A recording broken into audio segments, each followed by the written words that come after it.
Good morning mga kanter. Ito nga pala si Nana ko niyan, ang Irog Vlog. Magandang araw po sa inyong lahat. Naway nasa mabuti rin kayong kalagayan. Mga kanter ko dyan sa Bulacan, taka sa Pampanga. Shout out sa inyong lahat. Especially to you, Ray Danes.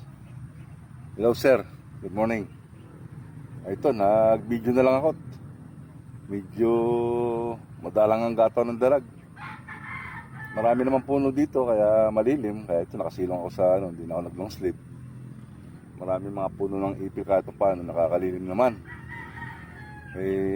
Alam niyo tayo mga ka-hunter, talagang hobby natin to eh. May mahuli, wala tayong mahuli. Ay talagang hobby natin to. Ngayon, para kumisan,